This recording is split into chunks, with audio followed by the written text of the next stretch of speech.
Madam வணக்கம். இன்னைக்கு பாளையங்கோட்டையில வகுப்பறையில ஒரு 6 மாணவிகள் உட்காந்து மது குடிக்கிறதா ஒரு வீடியோ இருக்கு. இதன் அடிப்படையில வந்துட்டு அந்த 6 மாணவிகள் வந்து சஸ்பெண்ட் பண்ணியிருக்காங்க பள்ளி நிர்வாகம். இது எப்படி பாக்குறீங்க நீங்க?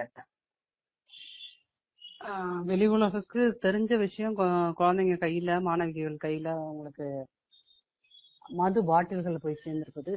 தெரியாத விஷயம், ஆனால் எல்லாருக்கும் தெரிந்த ஒரு விஷயம். அதே இந்த ஏஜ் குரூப்ல இருக்கிற மாணவிகள் கையில கஞ்சா போயிட்டு இருக்குது. இது இந்த அரசாங்கத்துக்கும் தெரியும். இந்த அரசாங்கம் தெரிந்தே இந்த மாதிரியான விஷயங்களை அனுமதிக்கிறது.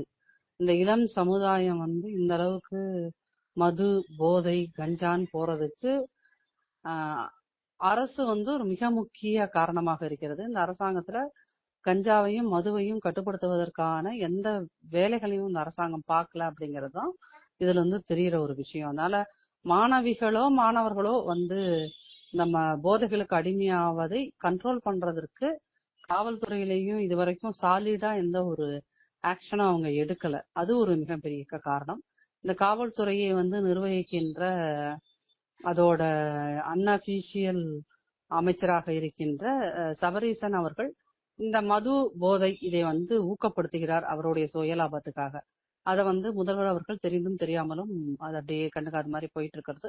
இது ஒரு மிக முக்கிய காரணமா இருக்குது. அதனால குழந்தைகளையோ ஆசிரியர்களை இன்னைக்கு உண்மையிலும் சொன்னோம்னா அரசு பள்ளிகளிலும் சரி தனியார் பள்ளிகள்லயும் சரி ஆசிரியர்களாக பணியாற்றுவதுங்கிறது ஒரு மிகப்பெரிய சேலஞ்ச். ஏன்னா இந்த மதுவுக்கு அடிமையான இந்த பசங்க, இந்த கஞ்சாவுக்கு அடிமையான இந்த பசங்க ஆசிரியர்களை எப்ப தாக்குவாங்கன்றது தெரியாது. ஒரு 2 வாரங்களுக்கு முன்னாடி தக்கலையில வந்து டீச்சரை வந்து பசங்க அடிச்சு அவங்க ஹாஸ்பிட்டல் அட்மிட் ஆனாங்க. நிறைய இடங்கள்ல ஆசிரியர்கள் மீது இன்னைக்கு மாணவர்கள் தாக்குதல் நடத்துறாங்க. ஒரு காலகட்டத்துல ஆசிரியர்கள் ஸ்டூடெண்ட் அடிச்சாங்க. இன்னைக்கு அதெல்லாம் மாறி போச்சு. ஸ்டூடெண்ட்ஸ் ஆசிரியர்களை தாக்குறாங்கன்னா அதுக்கு மிக முக்கிய காரணம் இந்த போதை கலாச்சாரம் தான். இந்த போதை கலாச்சாரத்தை ஸ்டாலின் அரசாங்கம் ஒருபோதும் தடுக்காது. இந்த அரசாங்கத்தை தூக்கி போடுறது அப்படிங்கிறது மட்டும்தான் இந்த மாணவர்கள், மாணவிகள், அப்புறம் கல்லூரி மாணவர்கள் இவர்களுடைய வாழ்க்கையே காப்பாத்துறதுக்கான ஒரு வழியா அமையும். இதே கவர்மெண்ட்டா நீங்க திருப்பி திருப்பி அனுமதிச்சீங்கன்னா, ஆட்சியில் அனுமதிச்சீங்க அப்படின்னீங்கன்னா இந்த ஒட்டுமொத்த இளம் தலைமுறைக்கும் போதைக்கு மட்டும்தான் அடிமையாகும்.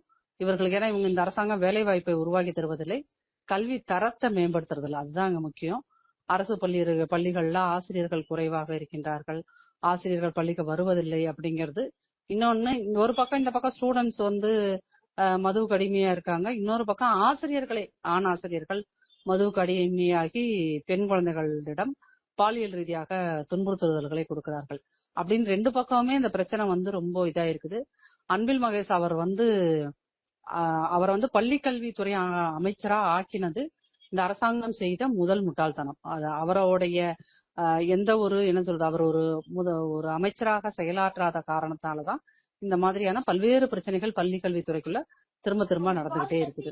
இப்ப கனிமொழி அவர்கள் தேர்தலுக்கு முன்பாக மதுக்கடைகளை மூடணும், இளம் விதை அதிகமாயிருச்சு அப்படின்ற மாதிரியான நிறைய பிரச்சாரங்கள் எல்லாம் பண்ணாங்க. அதே போல இப்ப திமுகவுல தென் மாவட்டங்களுக்கு கிட்டத்தட்ட அவங்க தான் வந்து பொறுப்புல இருக்காங்க இப்ப தேர்தல் நேரத்துல.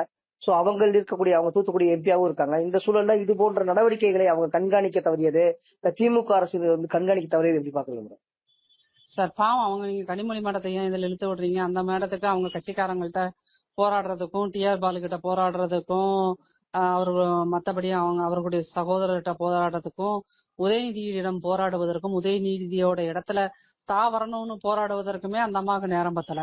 அவங்க எப்படி வந்து இந்த மாதிரியான பிரச்சனைகள்ல சொல்லுவாங்க? அன்னைக்கு அவங்க தானே இளம் உதவியில் அதிகமாயிட்டாங்க, மதுக்கடையில மூடணும். அன்னைக்கு ஜெயிச்சு வரணுங்கிறதுக்காக ஏதோ ஒரு விஷயத்த அவங்க சொன்னாங்க சார்.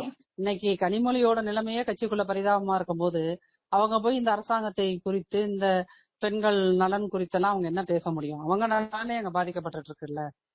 அதனால இது வந்து நம்ம ஒவ்வொரு முறையும் வந்து கனிமொழி இப்படி சொன்னாங்கல்லன்னா கனிமொழி அன்னைக்கு எதிர்கட்சியா இருந்தாங்க, அதனால சொன்னாங்க. அவங்க அண்ணன் இன்னைக்கு ஆளும் கட்சியில உட்கார்ந்து இருக்கும் போது எப்படி எதிர்த்து பேச முடியும்? பிராக்டிக்கலா அதான டிஃபிகல்ட்டி. அதனால கனிமொழியோட நிலைமையே ஒரு பரிதாபகரமான நிலைமை. நாம அவங்கள பார்த்து பரிதாபப்படதான் வேணுமே ஒழிய இந்த விஷயத்துல திரும்ப திரும்ப கனிமொழியை இழுத்து விடுறதுனால ஒரு லாபம் கிடையாது. நிச்சயமா மேடம், உங்க நேரத்தை ஒதுக்கி கருத்துக்களை பயந்துட்டு நன்றி மேடம்.